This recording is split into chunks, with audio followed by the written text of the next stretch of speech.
যে কোনো প্রকারের সেহের, জাদু, কালো জাদু, আইন বলা হয় বদনজর, আর হাসাদ মানে হল হিংসা।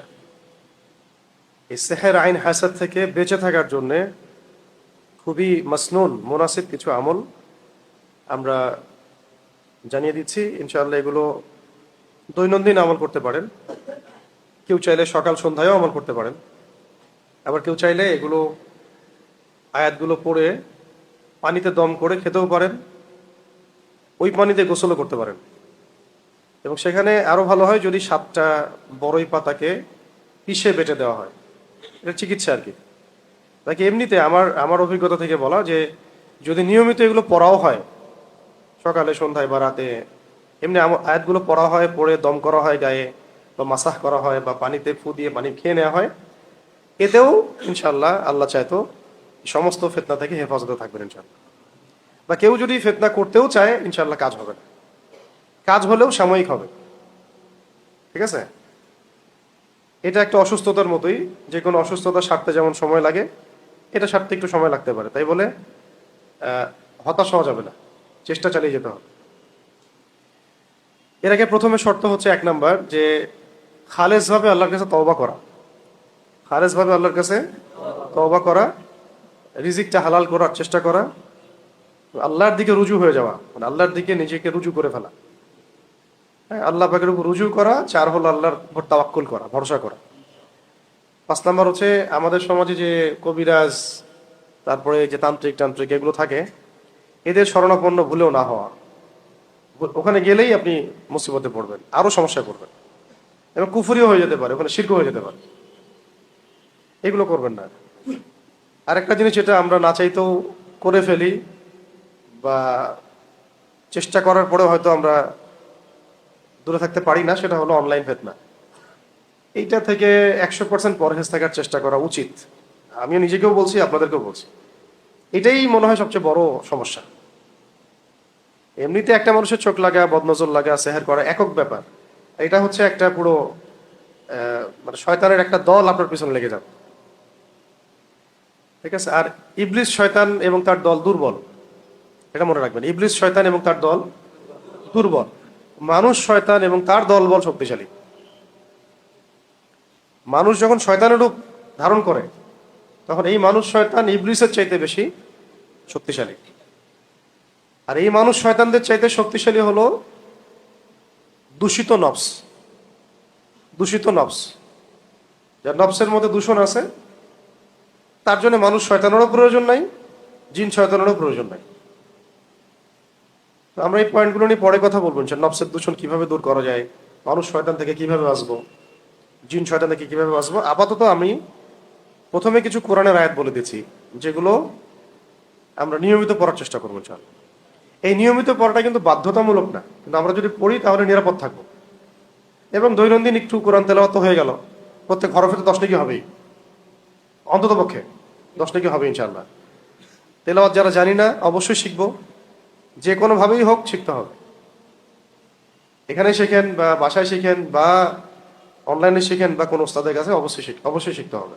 এটা এটা ফরজ, নিজের উপর ফরজ করে নেওয়া। আর অজু অবস্থায় থাকার চেষ্টা করা, সবসময় অজুর হালতে থাকার চেষ্টা করা। মাজুর, হ্যাঁ, অজু চেষ্টা করবে তারা থাকার জন্য, যদি ভেঙে যায় ভেঙে যাবে। ঠিক আছে? পবিত্র থাকার চেষ্টা করা, কাপড় পবিত্র রাখার চেষ্টা করা। যে বাসায় আছে সেই বাসার মধ্যে ছবি মূর্তি না রাখা, ছবি মূর্তি এগুলো না রাখা।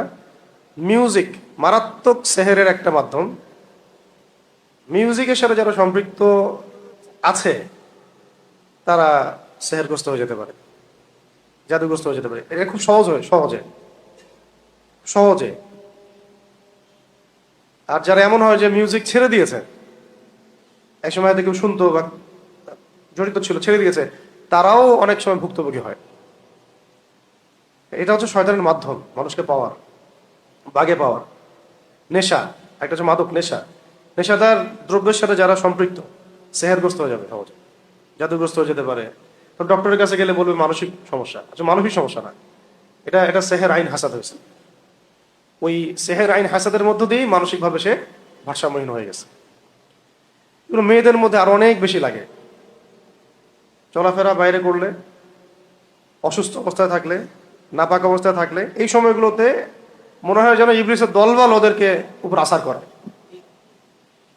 পুরো ভারসাম্যহীন আচরণ করা শুরু করে এই সময়গুলোতে। এগুলো খুবই মানে কেয়ারফুল থাকার বিষয়। যদিও আসলে এগুলোতে আমি ব্যক্তিগতভাবে এত বেশি কেয়ারফুল কখনোই ছিলাম না, এখন যতটা কেয়ারফুল আমি।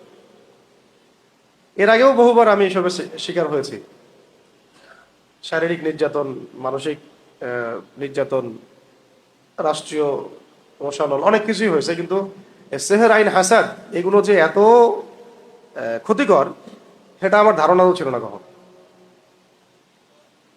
আল্লাহ পাক যেন আমার মতো আপনাদের সবাইকে হেফাজত করেন, এবং কেউ যেন এসবের ফিতনায় কোনো ক্ষতিগ্রস্ত না হয়, আমরা সবার জন্য দোয়া করি। তো এগুলোর মধ্যে প্রথম যে আমলটা করতে হবে, যে এই কাজগুলোর পর যে ফরজ ওয়াজিবগুলো ঠিকঠাক মতো আদায় করতে হবে। ফরজ ওয়াজিব অন্তত ঠিকঠাক মতো আদায় করা, এবং যে সময়গুলোতে দোয়া কবুল হয় সেই সময়গুলোতে দোয়া করা বেশি। আবার বলছি, যে সময়গুলোতে দোয়া কবুল হয় এই সময়গুলোতে বেশি বেশি দোয়া করা। যেমন শেষ রাত, তাহাজ্জুদের ওয়াক্ত, যেমন দুই আজানের মাঝখানে, আজান ইকামতের মাঝখানে, যেমন সিজদায়, এই আপনার সালাম ফিরানোর পরে, সালাম ফিরানোর আগে, হ্যাঁ, তারপরে হ্যাঁ হ্যাঁ এই যে খুতবা চলাকালীন, জুমার দিনে খুতবা চলাকালীন মনে মনে দোয়া করা। তারপর আসর থেকে মাগরিব জুমার দিনে দোয়া করা, বৃষ্টি হচ্ছে এই সময় দোয়া করা। তারপরে ধরেন যে আপনি মুসাফির, মুসাফির হালতে দোয়া কবুল হয়। এরকম বহু সময় আছে। রোজা রাখা অবস্থায়, ইফতারির আগে, এই সময়গুলো তো আমরা জানি, একটু ঘাটাঘাটি করলেই বুঝতে পারবেন। এগুলো জেনে নিয়ে বেশি বেশি আল্লাহ পাকের কাছে দোয়া করা। আর যেটা বললাম যে কোরআন তেলাওয়াতটা তো অবশ্যই করব, ফরজ ওয়াজিব এর উপর পাবন থাকা। মহিলাদের ক্ষেত্রে পর্দার ব্যাপারটা খুব জোরালোভাবে দেখা আর কি। বাসার পরিবেশটা ইসলামিক করার চেষ্টা করা, কোনো রকমের এই ছবি, কুকুর কুকুর মূর্তি টুর্তি এগুলো বাসায় না রাখা। বাসা, হ্যাঁ, এগুলোও না রাখা।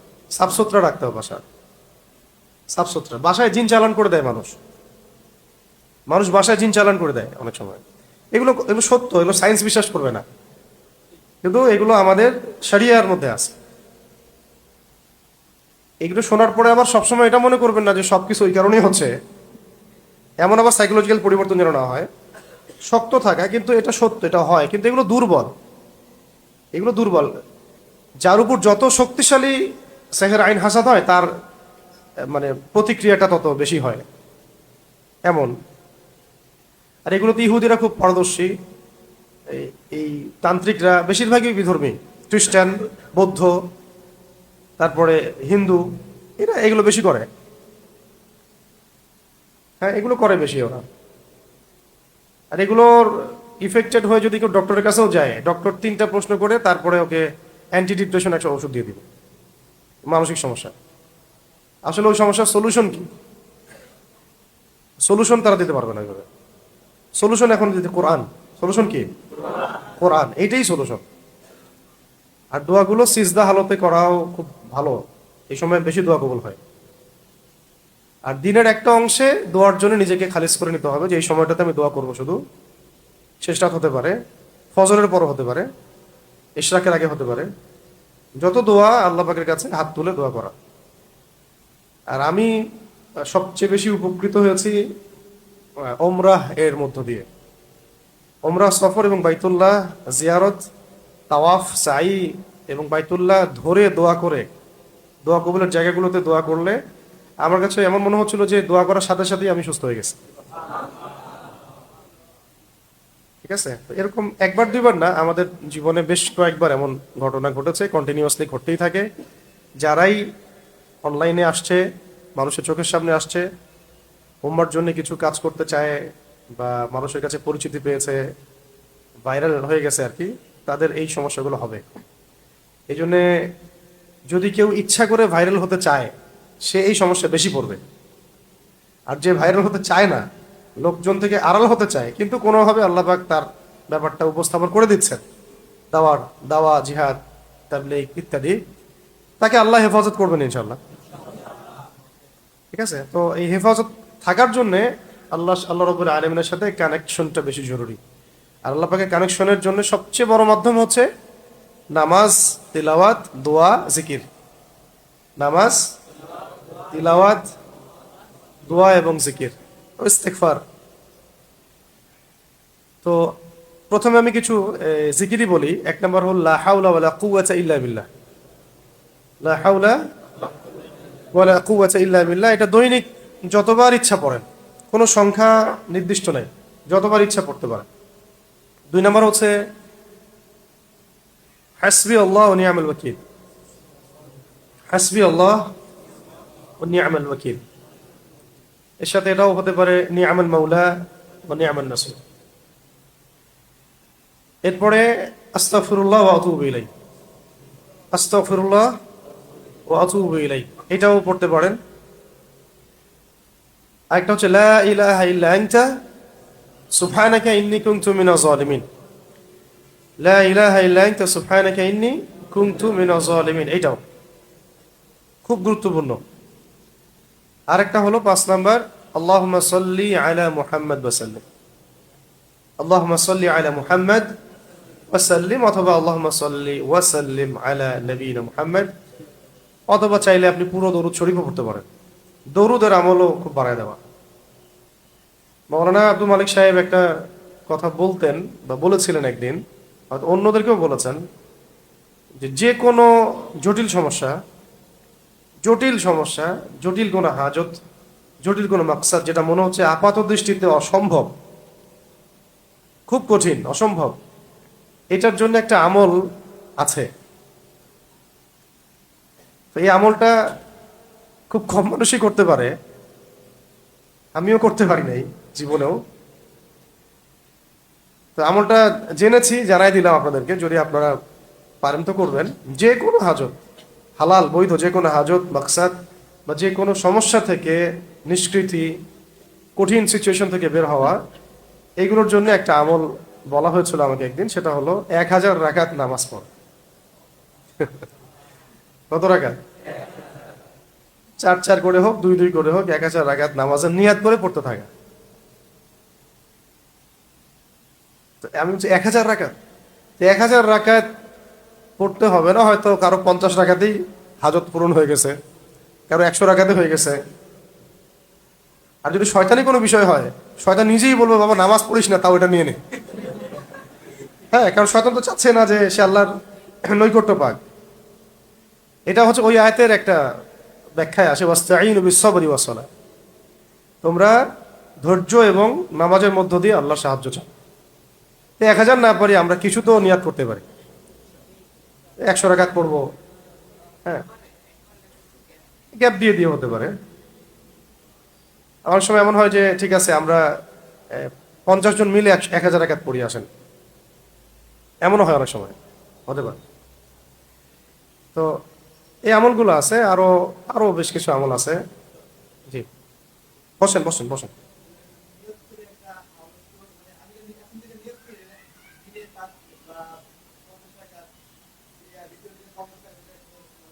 হ্যাঁ, হতে পারে, কোনো সমস্যা নেই, ভেঙে ভেঙে হতে পারে।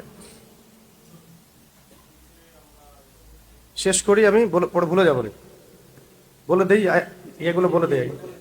এগুলোর তো জিকিরগুলো বললাম। এখন লিখেন যে আমাদের কোরআনের আয়াত এবং সূরাগুলা কোনগুলা। 1 নাম্বার হচ্ছে সূরা ফাতিহা। 1 নাম্বার, এটা 1 বার পড়তে পারেন, 3 বার পড়তে পারেন, 7 বার পড়তে পারেন, যতবার ইচ্ছা। সূরা ফাতিহা খুবই উত্তম একটা শিফা, আরোগ্য। 2 নাম্বার হল সূরাতুল বাকারা, এর শেষের 3 আয়াত।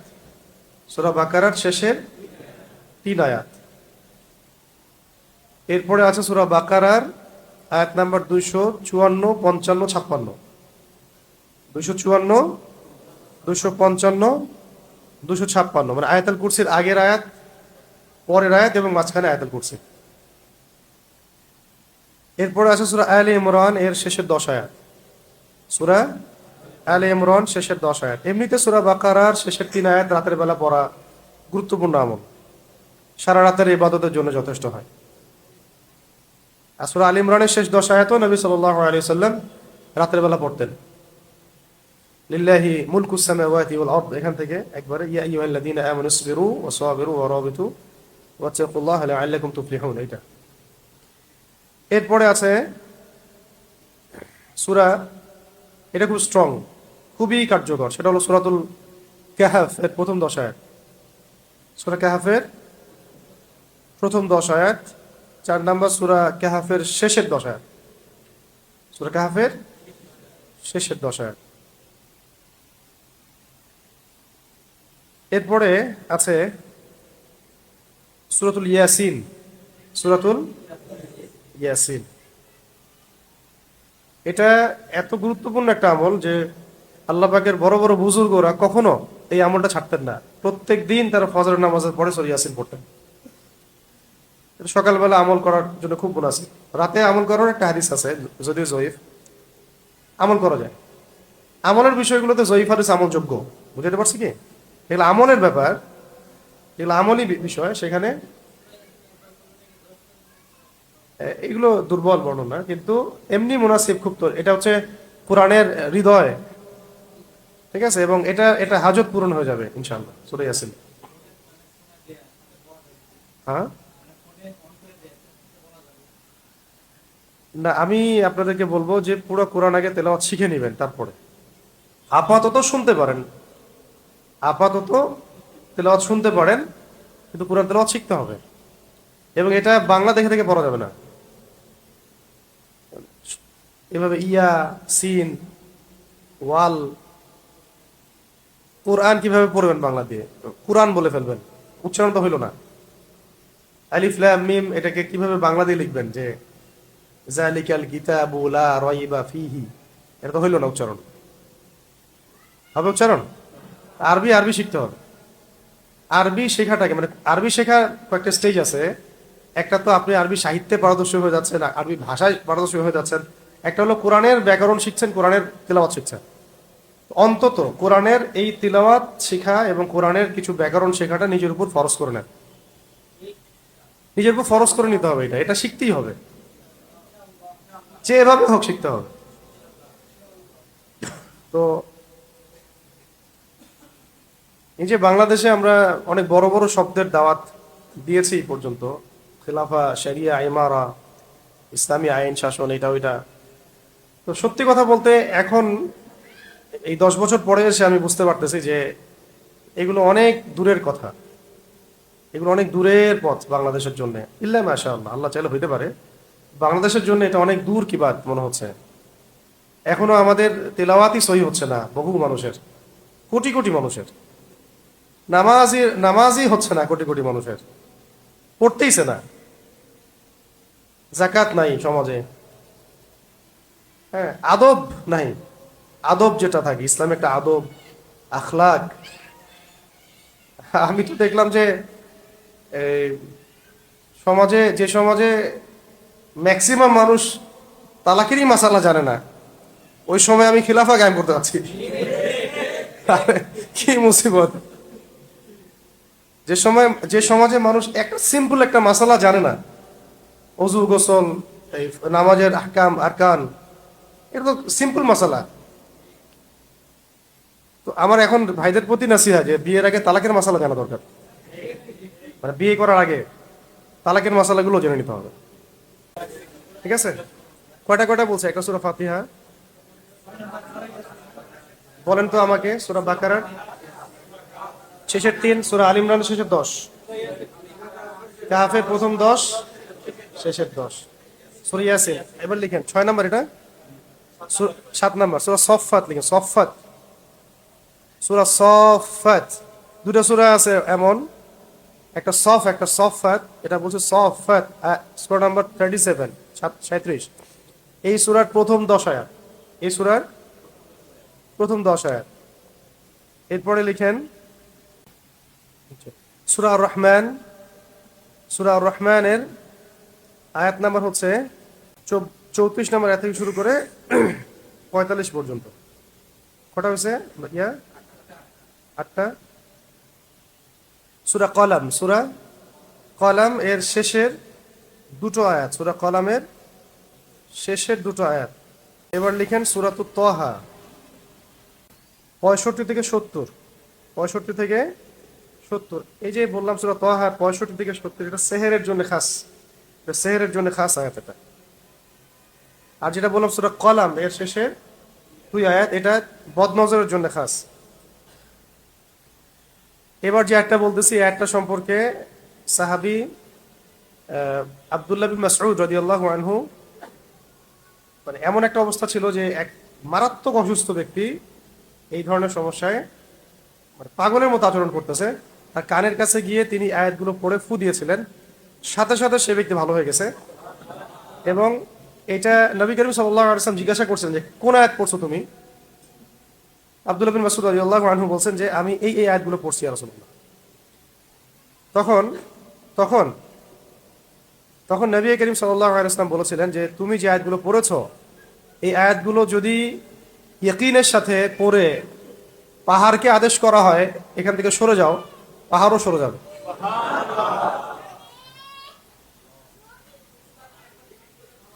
হ্যাঁ হ্যাঁ, বলছিলাম যে এক এক ব্যক্তি যিনি অসুস্থ ছিলেন, তাকে আব্দুল্লাহ বিন মাসউদ রাদিয়াল্লাহু আনহু চিকিৎসা করছিলেন, এবং এই আয়াতগুলো পড়ে তিনি ফু দিয়েছিলেন, সে সুস্থ হয়ে যায়। তখন নবী করিম সাল্লাল্লাহু আলাইহি ওয়াসাল্লাম বলেছিলেন যে তুমি কোন আয়াতগুলো পড়েছো? তখন তিনি যখন এই আয়াতগুলোর কথা বললেন, এটা সূরাতুল মুমিনুন, সূরা মুমিনুন, ক্বাদ আফলাহাল মুমিনুন, এই সূরার মধ্যে আছে। শেষের দিকে 112 নম্বর আয়াত থেকে নিয়ে 118 নম্বর আয়াত পর্যন্ত, 112 থেকে নিয়ে 118 নম্বর আয়াত পর্যন্ত। ক্বালা কাম লাবিসতুম ফিল আরদি আদাদা সিনিন, এখান থেকে ক্বালু লাবিসনা ইয়াওমান আও বা'দা ইয়াওমিন ফাসআলিল আদিন, এখান থেকে নিয়ে খাস করে শেষের গুলো যে আফাহাসিবতুম আন্নামা খালাকনাকুম আবাসান ওয়া আন্নাকুম ইলাইনা লা তুরজিউন فتعالى الله الملك الحق لا إله إلا هو رب العرش الكريم ومن يدعو مع الله إلها آخر لا برهان له به فإنما حسابه عند ربه إنه لا يفلح الكافرون وقل رب اغفر وارحم وأنت خير الراحمين। এই আয়াতগুলো যখন তিনি জানালেন ইয়া রাসূলুল্লাহ আমি আয়াতগুলো পড়েছি, নবীজি বলেছিলেন যে এই আয়াতগুলো এত শক্তিশালী, যদি ইয়াকিনের সাথে ঈমানের সাথে আয়াতগুলোকে পড়ে পাহাড়কেও বলা হয় এখান থেকে সরে যাও, পাহাড়ও সরে যাবে। ঠিক আছে, কটা হলো? অনেকগুলো হয়ে গেছে। আচ্ছা, আর হচ্ছে সূরাতুল হাসর এর শেষের 3 আয়াত, সূরা হাসর শেষের 3 আয়াত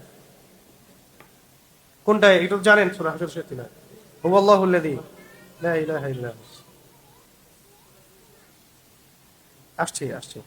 আম্মা পারার মধ্যে কিছু সূরা আছে, দেখুন আম্মা পারার মধ্যে খাস করে আমি কয়েকটা সূরার নাম বলে দিচ্ছি। সূরা কদর, সূরা কদর, ইন্না আনজালনাহু ফি লাইলাতুল কদর, চাইলে এটা আপনি 3-4 বারও পড়তে পারেন। 2 নম্বর হলো সূরা জিলজাল, ইযা যুলজিলাতিল আরদু জিলজালাহা, ঢাকাবাসীর এই সূরাটা বেশি করে পড়া দরকার। ঠিক আছে, কে জানে হয়তো আল্লাহ পাক এই সূরার বরকতে হেফাজত করে ফেলতে পারেন আমাদেরকে। ঠিক আছে, এটা যে ঝুলতেছে আমাদের মাথার সামনে, এটা কি বুঝতে পারেন? আল্লাহ পাক আমাদেরকে এই আযাব থেকে হেফাজত করেন। আচ্ছা, সূরা জিলজাল, এরপর সূরা তাকাসুর, আলহাকুমুত তাকাসুর হাত্তা যুরতুমুল মাকাবির, এটা ঠিক আছে। এরপর সূরা আদিয়াত, বলে আদিয়াতি দাবহান ফালমুরিয়াতি কদহান ফালমুগীরাতি সুবহা, এই সূরা হইছে। এখানে কয়টা বললাম?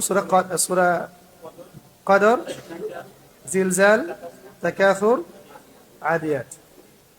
সূরা আলাম নাশরাহ লাকা সাদরাক, সূরা আলাম নাশরাহ লাকা সাদরাক, এবং সূরা ফিল, আলাম তারা কাইফা ফাআলা রাব্বুকা বিআসহাবিল ফিল। হ্যাঁ, এই দুটা সূরা আলাম নাশরাহ লাকা সাদরাক আর সূরা ফিল, আলাম তারা কাইফা ফাআলা রাব্বুকা বিআসহাবিল ফিল। এরপরে সূরা কাফিরুন থেকে সূরা নাস, ছেড়ে দাও। সূরা কাফিরুন থেকে সূরা নাস, ঠিক আছে। কতগুলো হয়েছে? এইগুলো, এই আয়াতগুলো, সামনে যে জিকিরগুলো বললাম, এইগুলো নিয়মিত যদি আমরা করতে পারি ইনশাআল্লাহ, আল্লাহ চায় তো আমাদের নিজেদের ব্যক্তি জীবন, পারিবারিক অন্যান্য সমস্যাগুলো থেকে, সন্তান, সংসার, অন্য যে কোনো অসুস্থতা বা ওয়াসওয়াসার রোগ বা জিনগ্রস্ততা বা জাদুগ্রস্ততা, আল্লাহ চায় তো কেটে যাবে ইনশাআল্লাহ। এটা হলো সেলফ সেলফ রুকিয়া, এটার জন্য কারো কাছে যেতে হবে না। নিজেরাই আমরা দৈনিক যখন একটা সময় পাবো, ফজরের পরে আয়াতগুলো পড়ে নিব, পড়ে সামনে যদি আমাদের একটা, মানে সবাই তো পানি খাই সকালবেলা, জগ জগ টক থাকে, সেখানে যে পানিগুলো থাকবে ওখানে দম করব, ওই পানিটাই সারাদিন আমরা খেতে পারি। আর যদি জামজামের পানি হয় আরো বেশি ভালো। নির্দিষ্ট কোনো সময় নেই, অজু অবস্থায় যে কোনো সময় পড়া যায়, সকালে, রাতে। সবচেয়ে ভালো সময় হলো শেষ রাত, তাহাজ্জুদের ওয়াক্ত হলো সবচেয়ে ভালো সময়। আর আমার কাছে মনে হয় ফজরের পরের সময়টাও অনেক ভালো সময়। ঠিক আছে, এই দুটো, এই কাজগুলো করি ইনশাআল্লাহ। ওসমান দুষ্টামি করেন। আচ্ছা,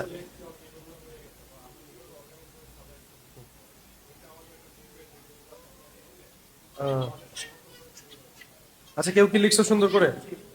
তাহলে সুন্দর করে লিখে গ্রুপে দাও, গ্রুপে দেবেন, টাইপ করে দেবেন স্যার। এছাড়া আরো কিছু আয়াত আছে, সেগুলো ইনশাল্লাহ অন্য আরেকদিন দিব। এর সাথে প্রথমে দিয়েছি কিছু জিকির। জিকিরগুলো কি ছিল? আস্তাগফিরুল্লাহ ওয়া আতুবু ইলাইহি, লা হাওলা ওয়ালা কুওয়াতা ইল্লা বিল্লাহ, হাসবিয়াল্লাহু ওয়া নি'মাল ওয়াকিল। তারপরে দোয়া ইউনুস, লা ইলাহা ইল্লা আনতা সুবহানাকা ইন্নী কুনতু মিনাজ জালিমিন। দরুদ শরীফ, আল্লাহুম্মা সাল্লি ওয়া সাল্লিম আলা নবিয়িনা মুহাম্মদ। আর যদি পারি 1000 রাকাত নামাজ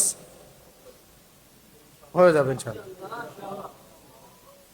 আর শেষে এগুলোর সাথে সকাল সন্ধ্যার কিছু দোয়া আছে, সকাল সন্ধ্যার কিছু দোয়া বা আজকার আছে। এগুলো আপনারা হিসনুল মুসলিম বই পাবেন, আরো হিসনে হাসিন এগুলো বইয়ের মধ্যে পাবেন। তার মধ্যে আমি কয়েকটা বলে দিচ্ছি, এখন কয়েকটা বলে দিচ্ছি। এগুলো যাদের মুখস্থ আছে তারা লিখে নেন, আর যাদের মুখস্থ নাই, রেকর্ড হচ্ছে তো পরে দিয়ে দিব ইনশাল্লাহ অনলাইনে। আর যারা লিখতে পারেন লিখে ফেলেন আরবি দিয়ে। খুবই স্ট্রং একটা দোয়া, সকাল সন্ধ্যায় পড়তে হবে এগুলো, সকাল সন্ধ্যায়, বাদ ফজর বাদ মাগরিব। একটা হলো আউযু বিল্লাহি মিনাশ শাইতানির রাজিম 10 বার, সকালে 10 বার, সন্ধ্যায় 10 বার। আউযু বিল্লাহি মিনাশ শাইতানির রাজিম, শুধু এইটাই, এতটুকু সহজ না? তারপরে হলো আপনার আউযু বিকালিমাতিল্লাহি তাম্মাতি মিন শাররি মা খালাক। আউযু বিকালিমাতিল্লাহি তাম্মাতি মিন শাররি মা খালাক। এটা 3 বার 3 বার, বা যখন যখন তখন পড়া যায়, এটা যখন তখনও পড়া যায়।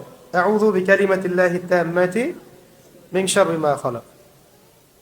এরপরে হলো একটা দোয়া, অনেক বড়, আমি একদিন একটা জায়গায় বলে দিছিলাম, এটা মুখস্থ রাখতে পারবেন কিনা? আউযু বিকালিমাতিল্লাহি তাম্মাতিল্লাতি লা ইউজাবিজুহুন্না বাররুন ওয়ালা ফাজির। এটা বড় দোয়া আছে। মিন শাররি মা ইয়ানজিলু মিনাস সামাই ওয়া মা ইয়া'রুজু ফিহা ওয়া মিন শাররি মা যারাআ ফিল আরদি ওয়া মা ইয়াখরুজু মিনহা ওয়া মিন শাররি ফিতানিল লাইলি ওয়ান নাহার ওয়া মিন শাররি তাওয়ারিকিল লাইল ইল্লা তাওয়ারিকা ইয়াতরুকু বিখাইরিন ইয়া রাহমান। বেশি বড় এটা, তবে এটাও হিসনুল মুসলিম সহ অন্যান্য জায়গায় আছে। ঠিক আছে, এটাও পড়তে পারেন। এই দোয়াটা একটা বড় ফজিলত আছে। একবার ইবলিস তার পুরো বাহিনী, ব্যাটালিয়ন নিয়ে আমাদের নবী সাল্লাল্লাহু আলাইহি ওয়াসাল্লামকে আক্রমণ করতে চাইছিল আর কি। তখন জিবরাইল আলাইহিস সালাম এসে আমাদের নবীজিকে বলেছিলেন যে আপনি এই দোয়াটা পড়েন।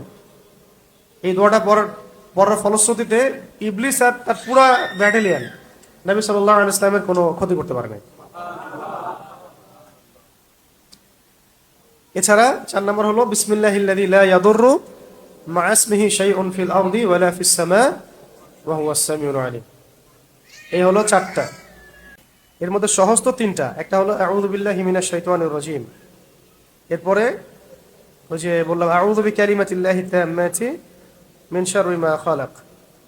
আরেকটা হলো বিসমিল্লাহিল্লাযী লা ইয়াদুররু মা ইসমিহি শাইউন ফিল আরদি ওয়ালা ফিস সামাই ওয়া হুয়াস সামিউল আলিম। মনে রাখতে পারবেন না, এই জন্য একদিনও সব দিতে চাচ্ছি না, আরো অনেক আছে, আরো দিব। এগুলাই আমল করেন, এগুলো আগে মুখস্থ করেন, পরের পরের তালিমে আমাকে আবার মনে করাই দিয়েন ইনশাল্লাহ। আবার পড়া যাবে, পড়া যায়, এটা ভালো আমল, পারলে পড়বেন অবশ্যই। ফরজ না, নফল আমল।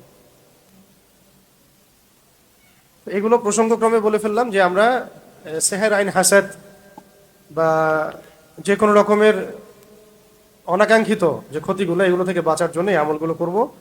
সকালে, সন্ধ্যায়, যদি পারি 2 বেলা, না পারলে অন্তত 1 বেলা, অথবা যখনই এফেক্টেড মনে হবে তখনই করা যায়। এগুলো করা যায়, পরে দম করা যায়, অন্যকেও দম করা যায়, নিজেকেও করা যায়। তারপরে পানিতে দম করে সেই পানি খাওয়া যায়।